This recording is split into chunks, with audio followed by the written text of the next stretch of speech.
Admiral Kate Morrison stood at the huge window of the underground command center and looked up at the dark shapes blocking the morning sun. The alien ships had been there for 37 years now, hanging over every major city on Earth like giant metal clouds that never moved. People had gotten used to them by now, but Kate remembered the day they first arrived. She had been just a young officer then, fresh out of the academy and full of hope for humanity's future among the stars. That hope had changed into something much harder over the decades. The Zephyrian Empire ships were massive beyond anything humans had ever built. Each one was the size of a small city, bristling with weapons that could turn mountains into glass. They had appeared without warning.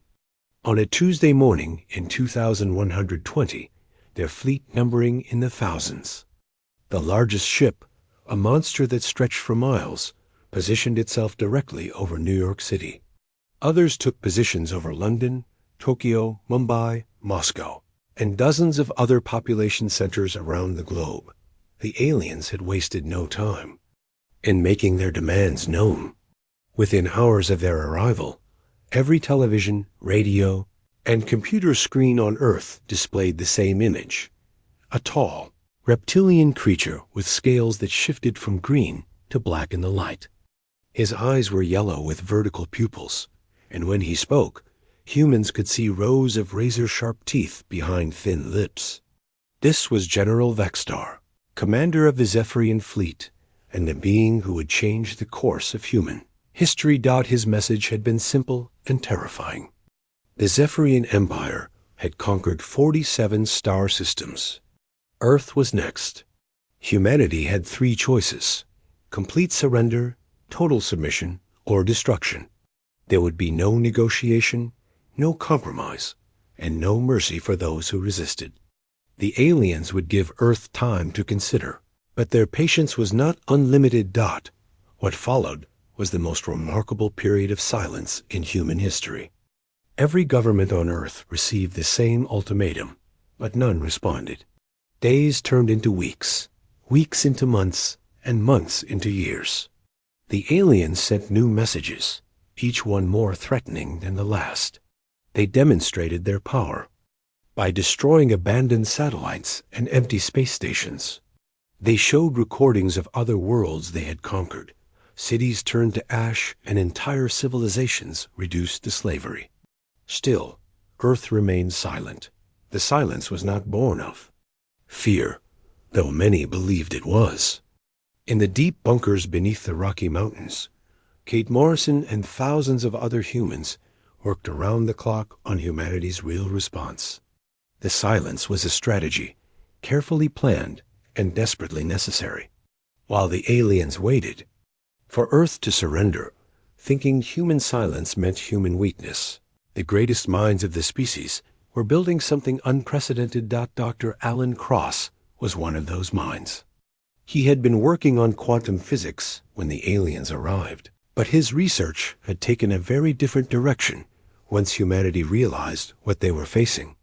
The crashed alien scout ship that had been secretly recovered from the Pacific Ocean in 2089 had given human scientists their first look at technology far beyond their understanding. For 30 years before the invasion, teams of researchers had slowly decoded alien science, learning how their weapons worked, how their ships flew, and most importantly, how their technology could be turned against them. The quantum resonance project had begun as a desperate theory. Dr. Cross had discovered that all Zephyrian technology relied on a specific type of molecular binding that could theoretically be disrupted by precisely tuned quantum waves. The theory was sound, but building a device capable of generating those waves on a planetary scale seemed impossible. That was 37 years ago. Now, hidden facilities on every continent hummed with power, connected by a network that spanned the globe. Kate had watched the project grow from a handful of scientists, working in secret to a massive undertaking, involving millions of people. Engineers had designed the quantum arrays. Miners had dug the deep tunnels needed to house them. Factory workers had built components using materials that did not exist in nature. Farmers had grown food to feed the workers. Teachers had educated the children who would one day take over the project. Soldiers had guarded the secrets. Everyone had played a part, and everyone had stayed silent. The hardest part had been watching the world change under alien occupation. The Zephyrians had not been idle during their wait for human surrender.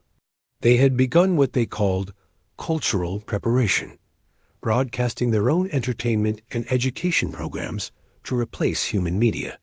They had established trading posts in major cities, offering advanced technology in exchange for raw materials and human labor. Some people had begun to collaborate, believing that cooperation was better than destruction. But the vast majority of humanity had remained united in their silence. They understood that every day of delay was another day for the project to advance.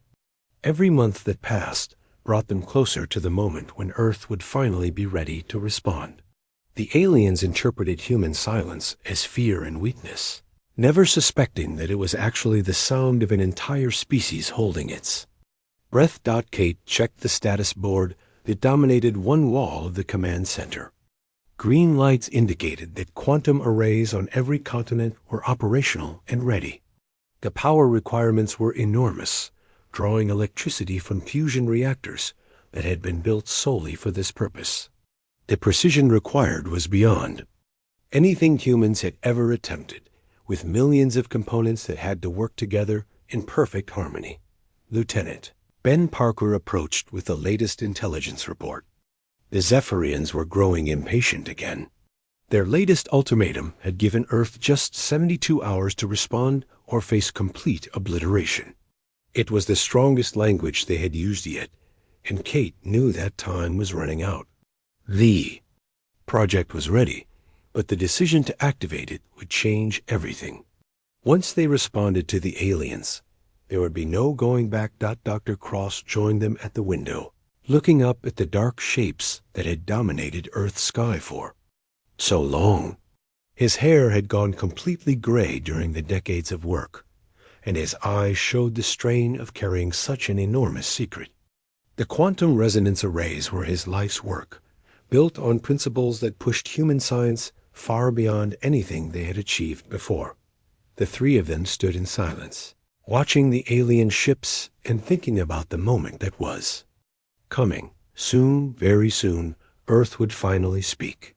And when it did, the galaxy would learn that human silence had never meant human weakness. It had meant that humanity was preparing to say something that would change everything. The time for silence was ending, and the time for humanity's response was about to begin. General Vextar paced across the bridge of his flagship like a caged predator, his claws clicking against the metal deck with each step. The Eternal Dominion was the largest ship in the Zephyrian fleet, a massive vessel that stretched for miles and housed over 50,000 crew members. From his command chair, he could see the blue and green world that hung below them, peaceful and beautiful, and utterly infuriating in its continued silence. 37 years had passed since the Zephyrian Empire had arrived at this primitive world, and still the humans refused to respond to their ultimatums. In all his centuries of conquest, Vextar had never encountered such stubborn resistance to the inevitable. Every other species had followed the same pattern: initial defiance, demonstration of Zephyrian superiority, then complete and total surrender. The humans seemed determined to break that pattern, and it was starting to affect the general's reputation within the Empire. Commander Krelduth looked up from his sensor station, his own reptilian features showing the strain of the long wait. He had served under Vextar for decades, and had participated in the conquest of dozens of worlds. The routine was always the same, and it always worked. Arrive with overwhelming force, demand surrender, and wait for the inevitable capitulation. When that failed, a demonstration of power would usually convince even the most stubborn species that resistance was futile. The humans had been different from the start. Their technology was primitive by Zephyrian standards. their weapons crude and ineffective against advanced alien shields. Their ships could barely leave their own solar system, while the Zephyrian fleet had crossed the galaxy to reach them. By every measure that mattered, the humans should have surrendered within days of first contact. Instead, they had chosen silence. And that silence had lasted longer than some entire conquests. Vextar stopped pacing and turned to address his bridge crew. The time for patience was over. The Empire had given him specific orders before he left for this mission: bring the humans into line or destroy them completely. There was no middle ground, no room for negotiation or compromise. The Zephyrian way was simple and effective: submit or die. The general activated the ship's main communication system, preparing to broadcast yet another ultimatum to the world below. He had lost count of how many messages he had sent over the years, each one more threatening than the last. The humans had ignored them all, maintaining their maddening silence, as if the most powerful empire in the galaxy was beneath their notice. This time would be different. This time, Vextar would make it clear that the consequences of continued defiance would be immediate and devastating. The humans seemed to think that their silence protected them somehow, as if refusing to acknowledge Zephyrian superiority could somehow make it less real. They were about to learn how wrong they were. The communication array came online, with a low hum that vibrated through the ship's hull. Every screen on Earth would soon display his image, and every human would hear his words. There would be no escape from this message, no way for their leaders to pretend they had not received it. The time for games was over. Vextar's yellow eyes glowed as he began to speak, his voice carrying the authority of an empire that had never known defeat. He told the humans exactly what their continued silence had earned them: complete and total destruction. No more warnings, no more chances to surrender with dignity. Their cities would burn, their people would serve as slaves, and their world would become just another conquest in the long history of Zephyrian expansion. The message was broadcast on every frequency the humans used, transmitted with enough power to override any attempt to block or ignore it. Every television, every radio, every computer screen on the planet would show the same thing: General Vextar delivering humanity's death sentence. There could be no misunderstanding, no claim that the message had not been received. But even as he spoke, Vextar felt a nagging doubt that he refused to acknowledge. In 37 years of occupation, the humans had done nothing to suggest they possessed any technology capable of threatening the Zephyrian fleet.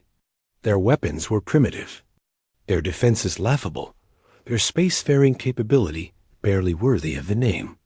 Yet something about their silence bothered him in ways he could not quite explain. Commander Kreldoth had noticed it too, though he was careful not to voice his concerns in front of the general. The sensor readings from the planet below had been showing strange anomalies for months now. Nothing traumatic or immediately threatening, just small variations in electromagnetic radiation that did not match any known human technology. The science division had investigated and found no explanation for the readings, concluding that they were probably natural phenomena or equipment malfunctions. The Zephyrian Empire had not conquered 47 star systems by being careless or overconfident.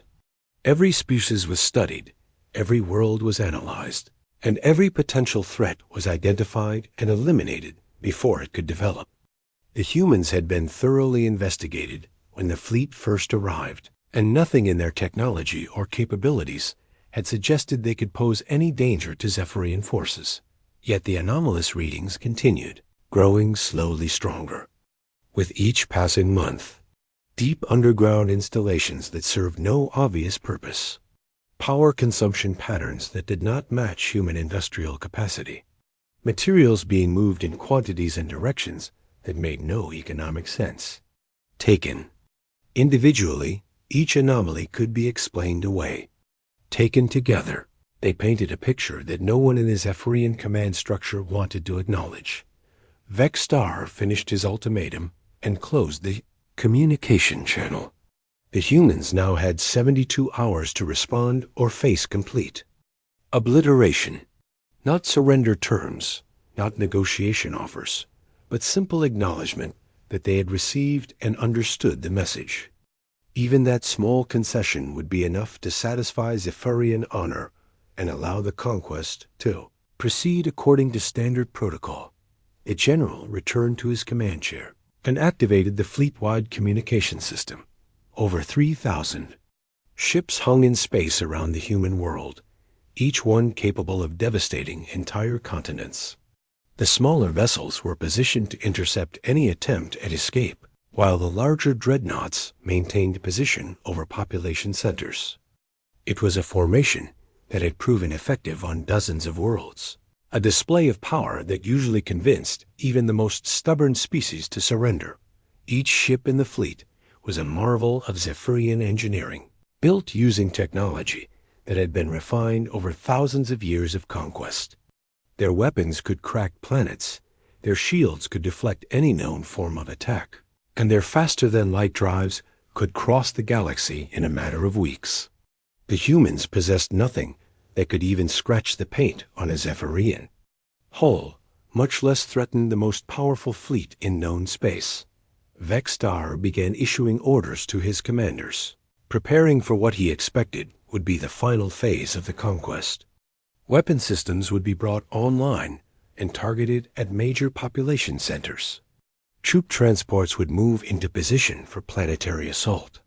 Communication jammers would prevent any attempt at coordinated resistance. Within 72 hours, the humans would either surrender or cease to exist as a species. But even as the general made his preparations, the strange readings from the planet below continued to increase. Whatever the humans were doing down there, they were doing it on a scale that defied explanation. The power signatures were unlike anything in Zephyrian databases, and the coordination required suggested a level of technological sophistication that seemed impossible for such a primitive species. Commander, Kreldoth finally worked up the courage to approach his superior with his concerns. The sensor readings were becoming impossible to ignore, and the implications were troubling enough to warrant investigation. Perhaps the humans were not as helpless as they appeared. Perhaps their silence had not been born of fear but of preparation. Vexstar listened to his subordinate's report with growing irritation. The idea that humans could pose any threat to the Zephyrian Empire was absurd beyond consideration. They were a young species with crude technology and limited understanding of the universe around them. The notion that they could have developed something capable of challenging Zephyrian supremacy was laughable, yet the readings were real, and they were growing stronger by the hour. Something was happening on the planet below, something that the Empire's sensors could detect but not identify. In 72 hours, they would have their answer. The humans would either respond to the ultimatum or demonstrate once and for all. But their silence meant nothing more than helpless terror in the face of inevitable defeat. The countdown timer on the main screen showed exactly 17 minutes and 32 seconds remaining until the Zephyrian deadline expired. Admiral Kate Morrison stood in the center of the Global Defense Command, surrounded by the culmination of 37 years of human determination and ingenuity. Every person in the room knew that the next few minutes would determine whether humanity survived as a free species or ceased to exist entirely. Dr. Alan Cross sat at the primary control console, his hands steady despite the magnitude of what he was about to unleash. The quantum resonance array was humanity's greatest achievement and most desperate gamble rolled into one. 37 years of research, development, and construction had led to this moment. Every calculation had been checked and rechecked. Every component tested beyond its design limits. Every possible failure mode analyzed and countered. Lieutenant Ben Parker monitored communications from his station, watching for any sign that the Zephyrians suspected what was about to happen. The alien fleet maintained its standard formation, weapons powered but not yet actively targeting. They were confident in their superiority, certain that the primitive humans would either surrender at the last moment or die like so many species before them. That confidence would be their downfall. The quantum arrays hidden beneath every continent hummed with barely contained energy. Massive fusion reactors that had been built in secret over decades now fed power into systems that existed at the very edge of human understanding. The arrays themselves were marvels of engineering, crystalline structures that could manipulate matter at the subatomic level. Each one was small enough to fit in a large room, but together they formed a network that encompassed the entire planet. Kate checked the status board one final time. Green lights across the board indicated that every system was operational and ready. Africa, Asia, Europe, North America, South America, Australia, Antarctica. Every continent reported ready status. The Arctic and Antarctic installations had been the most challenging to build and maintain, but they were crucial to global coverage. Miss even one array, and the entire system would fail. The science behind the quantum resonance effect was elegant. In its simplicity, even though the engineering required to implement it had pushed human technology far beyond anything previously imagined. Dr. Cross had discovered that Zephyrian technology relied on a specific type of molecular binding that occurred at the quantum level. These bindings were incredibly strong and stable under normal conditions, which explained why alien technology was so much more advanced than human equivalents. But every strength could become a weakness under the right circumstances. The quantum bindings that made Zephyrian technology so powerful also made it vulnerable to precisely tuned interference. By generating quantum waves at exactly the right frequency, it was theoretically possible to disrupt those bindings and cause alien technology to simply fall apart at the molecular level. The theory had been sound, but proving it required building something that had never existed before. The quantum resonance arrays needed to operate in perfect synchronization across the entire planet, generating waves of incredible precision while drawing more power than most nations used in a year. The slightest error in timing or frequency would render the entire system useless. Kate activated the general communication system and opened a channel to every human settlement on Earth. In homes and shelters around the world, people stopped what they were doing and listened as their admiral spoke to them for what might be the last time. She told them that the moment they had all been waiting for had finally arrived. 37 years of preparation were about to be put to the ultimate test. The admiral's voice was calm and steady as she explained what was about to happen. In a few minutes, Earth would finally respond to the Zephyrian ultimatum. The response would not be surrender or negotiation, but something the aliens had never encountered before. Humanity had spent decades learning from crashed alien technology, and now they were going to use that knowledge to level the playing field. Dr. Cross began the activation sequence, his fingers dancing across controls that had been designed specifically for this moment. The quantum arrays required a precise startup procedure that had been practiced thousands of times but never executed under actual combat conditions. Each array had to be brought online in exactly the right order, with timing measured in fractions of seconds. Power flowed through conduits that had been buried deep underground to hide them from alien sensors. The fusion reactors that fed the arrays had been built using technology reverse-engineered from the crashed scout ship, modified and improved by human engineers who understood that failure was not an option. These reactors produced more energy per second than entire cities had consumed before the invasion. The first array came online in the facility beneath the Rocky Mountains, its crystalline structure beginning to emit a faint blue glow as quantum fields aligned in patterns that had never existed in nature. Similar arrays across North America followed in rapid succession, each one adding its power to the growing network. The timing had to be perfect, or the interference patterns would cancel each other out instead of amplifying. Parker reported that the Zephyrian fleet was beginning to notice energy buildups across the planet. Their sensors were detecting power signatures unlike anything in their databases, but they had no way to understand what they were seeing. To alien minds accustomed to thinking of humans as primitive and helpless, the readings made no sense. The arrays in Europe and Asia came online next, followed by those in Africa and South America. Each activation brought the global network closer to the critical threshold needed to generate planet-wide quantum resonance. The engineering challenges had been immense, requiring new materials that did not exist in nature and manufacturing techniques that pushed human industry beyond all previous limits. Australia and Antarctica reported ready status as their arrays joined the network.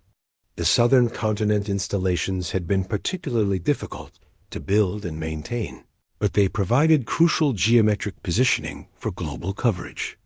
Without them, there would be gaps in the resonance field that could allow some alien ships to escape. Dr. Cross watched his instruments as the global network reached full power. Every array was operating within acceptable parameters. Every connection was solid, and every calculation was proving correct. The quantum resonance field was building to levels that would soon become detectable even by alien sensors. But by then, it would be too late to stop. Kate opened a communication channel to the Zephyrian fleet. It was time for Earth to break its 37 years of silence and deliver the response that humanity had been preparing for so long. General Vextar appeared on the main screen, his reptilian features showing surprise that the humans were finally ready to communicate. The alien general began to speak, probably expecting to receive humanity's surrender or final desperate plea for mercy. Instead, Admiral Morrison cut him off with words that would echo through galactic history. She identified herself and her position, then delivered Earth's response to decades of threats and ultimatums. The response was simple and direct. Go home. Not a surrender, not a negotiation, not a plea for mercy. Just a clear and unmistakable order for the Zephyrian Empire to leave Earth immediately and never return. The audacity of it left Vextar speechless for several seconds, his yellow eyes wide with disbelief that such primitive creatures would dare speak to him in such terms. But before the alien general could respond with threats or laughter, Dr. Cross activated the quantum resonance array at full power. Every array on Earth began broadcasting on the frequency that would unravel Zephyrian technology at the molecular level. The effect was not immediately visible, but deep within every alien ship, quantum bindings that had held their technology together for thousands of years began to fail. The first sign was a low harmonic tone that resonated through the hulls of every Zephyrian vessel. To alien ears, it sounded like nothing more than an unusual vibration, but to their technology, it was a death sentence. Control systems began to flicker and fail as the quantum fields that powered them were disrupted by precisely tuned interference. General Vextar's confident expression changed to confusion and then to alarm as reports flooded in from across his fleet. Shield generators were failing, weapon systems were going offline, and even basic life support was beginning to show signs of instability. The mighty Zephyrian Empire, conqueror of 47 star systems, was being systematically dismantled by a species they had dismissed as primitive and helpless. Cross monitored the resonance field as it spread throughout the local space. Around Earth, the effect was exactly as predicted. Zephyrian technology was simply ceasing to exist as its quantum foundations were stripped away. In a few minutes, the most powerful fleet in galactic history would be reduced to empty shells drifting in space. Admiral Morrison watched the alien fleet begin to break apart and felt no satisfaction, only relief that humanity's desperate plan was working. Earth had finally spoken, and the galaxy would never be the same. The harmonic tone that filled every Zephyrian ship started low and barely noticeable, like the distant hum of machinery.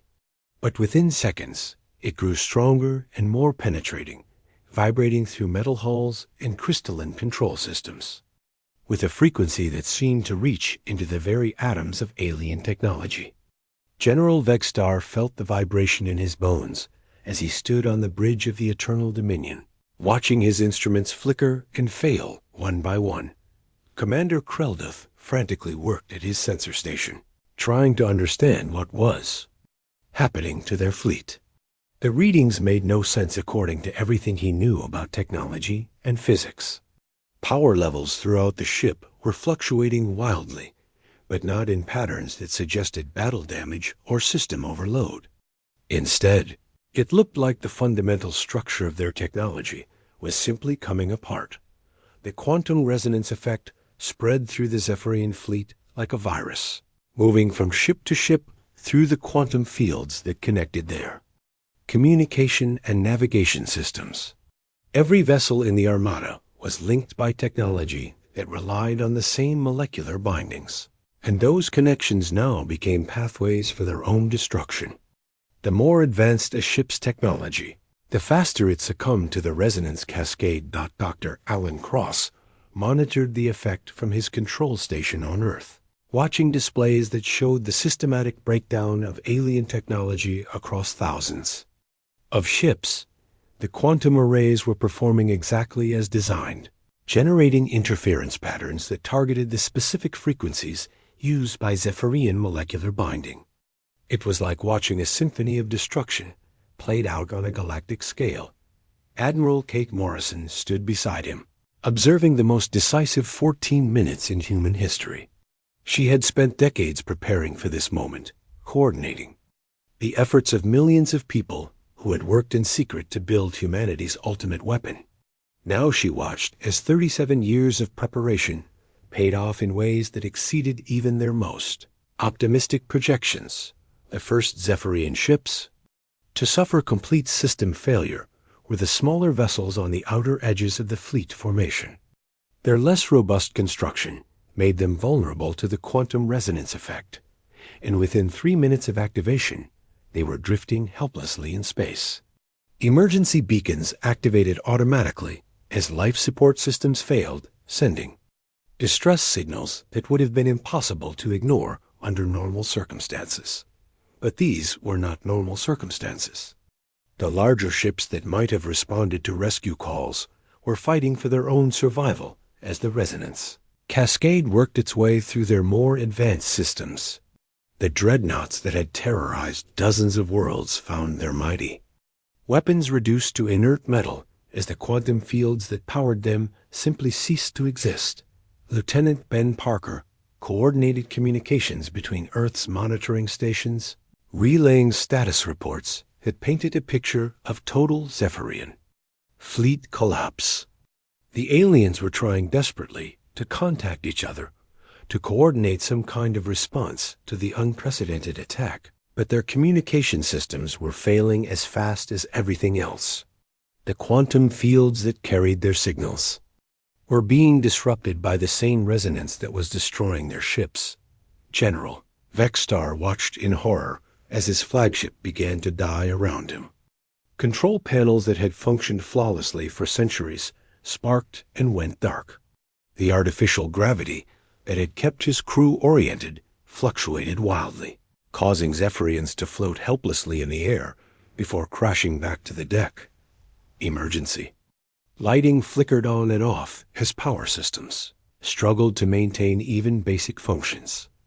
The general tried to contact his subordinate commanders, but the communication array had already failed. He could see other ships through the bridge windows, and they appeared to be in similar distress. The mighty Eternal Dominion, flagship of the most powerful fleet in galactic history, was being reduced to a powerless hulk by enemies he had dismissed. As primitive and helpless, Commander Krelduth abandoned his dead sensor station and approached his superior with a handheld device that still showed minimal functionality. The readings it displayed were unlike anything either of them had ever seen. The humans were somehow generating quantum interference on a planetary scale, using principles that Zephyrian science insisted were impossible for such a young species. To understand, the resonance effect was not random or chaotic. Dr. Cross had designed it to follow a specific pattern that would ensure complete coverage of all Zephyrian technology within the local space around Earth. The quantum arrays on Nibiru. Planet's surface generated overlapping fields that left no gaps for alien ships to escape. Every vessel in the fleet was being systematically dismantled at the molecular level. Within 6 minutes of activation, half the Zephyrian fleet was completely powerless. The remaining ships were fighting a losing battle against quantum forces they did not understand and could not counter. Their technology had been refined over thousands of years to be incredibly efficient and powerful, but that same refinement made it dependent on quantum bindings that were vulnerable to precisely tuned interference. Admiral Morrison opened a communication channel to the dying alien fleet, broadcasting on frequencies that their failing equipment could still receive. Her message was brief and direct. Surrender immediately, abandon your ships, and prepare to be rescued by human vessels. There would be no negotiations, no discussions of terms, and no mercy for those who chose to fight rather than accept help. Offer of rescue was not motivated by compassion for the enemy, but by practical considerations that had been planned long before the quantum arrays were activated. Dead Zephyrians could not provide information about their empire or its other fleets. Living prisoners could be interrogated and might reveal intelligence that would help humanity prepare for whatever came next. General Vex Tar received the human transmission and felt emotions he had not experienced in centuries of conquest. Fear, confusion, and something that might have been respect for an enemy that had proven far more dangerous than anyone in the Empire had imagined. The humans had not simply defeated the Zephyrian fleet. They had made it irrelevant in a matter of minutes. The life support systems aboard the Eternal Dominion finally failed completely, forcing the surviving crew to evacuate in emergency pods that had not yet been affected by the quantum resonance. Similar scenes played out across the fleet as thousands of Zephyrians abandoned ships that had been reduced to drifting scrap metal. The proud empire that had terrorized the galaxy was fleeing for their lives from a species they had planned to enslave. Dr. Cross watched his instruments as the resonance cascade reached its final phase. 12 minutes after activation, the quantum interference had penetrated every system aboard every Zephyrian vessel. The alien fleet that had hung over Earth like a sword for 37 years was now nothing more than empty shells and floating debris. The few remaining functional systems aboard alien ships sent out automated distress signals as their crews evacuated. These signals were detected by human monitoring stations and relayed to rescue ships that had been standing by for exactly this purpose. Earth had not simply planned to destroy the Zephyrian fleet. They had prepared to deal with the aftermath as well. Lieutenant Parker reported that human rescue vessels were already moving to intercept escape pods and collect survivors. The operation had been planned down to the smallest detail, with medical facilities prepared to treat alien biology and holding areas designed to contain potentially dangerous prisoners. Humanity had thought of everything, even humanitarian obligations to defeated enemies, got at exactly 14 minutes and 12 seconds. After activation, the last functional Zephyrian system finally succumbed to the quantum resonance cascade. The alien fleet that had arrived with such arrogance and confidence was now completely powerless, reduced from a force capable of conquering worlds to a collection of refugees dependent on human mercy for their very survival. Admiral Morrison looked at the timer on her screen and felt the weight of history settling on her shoulders. In 14 minutes, humanity had gone from occupied victims to the most powerful military force in known space. The quantum resonance technology that had saved Earth would also change the balance of power throughout the galaxy. No empire that relied on advanced technology would ever again be safe from species they considered primitive. The silence that had protected humanity for 37 years was finally broken. Earth had spoken with a voice that could be heard across the stars, and the message was clear. The age of galactic empires built on conquest and intimidation was ending. A new age was beginning, one in which the greatest power belonged to those wise enough to use it responsibly. Dr. Cross began the shutdown sequence for the quantum arrays, carefully reducing power levels to prevent any residual effects that might damage human technology. The weapons that had saved Earth would be preserved and maintained, but never again used unless absolutely necessary. Humanity had proven its strength. Now it would have to prove its wisdom. 6 months after the destruction of the Zephyrian fleet, Admiral Kate Morrison stood before the Galactic Council for the first time in human history. The massive chamber on Nexus Station had hosted diplomatic meetings between alien species for thousands of years, but never had it seen anything quite like this. Representatives from dozens of civilizations filled the curved seating areas, their various forms and biologies, creating a tapestry of galactic diversity that would have amazed earlier generations of humans. The station itself was a marvel of cooperative engineering, built by multiple species working together to create a neutral meeting place for galactic diplomacy. It orbited a star at the intersection of several major trade routes, making it accessible to representatives from across known space. The humans had been invited to join the council after word of their victory over the Zephyrians spread throughout the galaxy. Elder Xanthi of the Altarians served as the current council chair, a position that rotated among member species every few years. The Altarians were one of the oldest civilizations in the galaxy, known for their wisdom and diplomatic skills.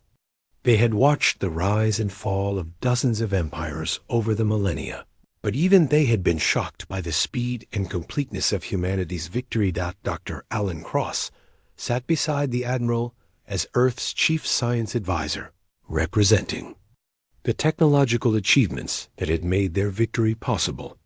He carried with him data crystals containing detailed information about quantum resonance theory, information that humanity was prepared to share with peaceful species as part of their proposal for galactic reform. The council chamber buzzed with translation devices working overtime as representatives discussed the implications of humanity's arrival. Many species had heard rumors about the destruction of the Zephyrian Empire, but few had believed that such a powerful force could be eliminated so quickly and completely. The humans represented something new in galactic politics, a species with overwhelming military capability that seemed genuinely interested in peace. General Vextar sat in a special section reserved for witnesses and former prisoners. The once proud commander of the Zephyrian fleet was now a powerless refugee, his empire scattered, and his people dependent on the mercy of those they had tried to conquer. Human rescue ships had saved thousands of Zephyrian lives in the aftermath of the fleet's destruction, an act of compassion that had surprised many in the galactic community. Admiral Morrison rose to address the council, her words carried throughout the chamber by translation systems that converted human speech into dozens of alien languages. She spoke clearly and deliberately, knowing that her words would be analyzed and debated by civilizations across the galaxy for years to come. The human proposal was simple in concept, but revolutionary in its implications. Earth offered to share quantum resonance technology with all peaceful species, creating a defensive network that would make large-scale galactic warfare obsolete. Any aggressive empire would find their technology failing just as the Zephyrians had, while peaceful civilizations would be protected by the same quantum fields that had saved humanity. The technology itself was elegant in its defensive nature. Unlike conventional weapons that could be turned against innocent populations, quantum resonance arrays could only disrupt advanced technology.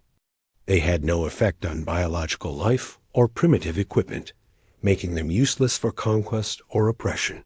A species that relied on quantum resonance for defense would be incapable of using it for aggressive expansion.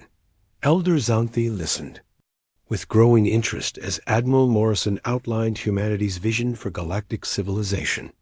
The current system was based on a delicate balance of power between various empires, with smaller species forced to choose sides or face absorption by larger neighbors. Wars between major powers could devastate entire star systems, while weaker civilizations lived in constant fear of conquest that the human proposal would change everything. With quantum resonance technology protecting peaceful species, the military advantage that empires used to enforce their will would simply disappear. Trade and diplomacy would replace conquest and intimidation as the primary tools of interstellar relations. The galaxy could finally move beyond the cycle of empire building and collapse that had dominated its history for millennia. Dr. Cross activated a holographic display that showed the technical specifications of quantum resonance arrays. The information was detailed enough to allow other species to build their own defensive networks, but simple enough to be understood by civilizations with different technological approaches. Humanity was offering not just protection, but the knowledge needed for each species to protect itself. The reaction from council members was immediate and intense. Representatives who had spent their careers navigating the complex politics of galactic empires suddenly found themselves facing a future where such politics might become irrelevant. Some were excited by the possibilities, while others were concerned about the stability of existing power structures. Commander Lisa Hayes spoke from her position as humanity's military liaison, explaining how the quantum resonance network would be administered and maintained. Earth proposed to establish monitoring stations throughout the galaxy, staffed by representatives from multiple species and operating under strict international oversight. No single civilization would control the network, preventing its use as a tool for human domination. The Centaurians, known for their technological expertise, raised questions about the quantum resonance effect and its long-term implications. Their scientists had studied the reports from the Zephyrian encounter and were amazed by the precision and sophistication of human quantum engineering. The technology represented advances that their own civilization would have needed centuries to achieve. Admiral Morrison addressed their concerns directly, acknowledging that humanity had benefited from studying crashed alien technology over several decades. Earth's quantum resonance arrays were built on foundations laid by multiple species, making it appropriate that the technology be shared with those who had unknowingly contributed to its development. The Drakmori delegation, representing one of the galaxy's more militaristic species, expressed skepticism about humanity's peaceful intentions. If Earth possessed such devastating defensive capabilities, what prevented them from using quantum resonance technology to conquer other worlds? The Admiral's response was simple.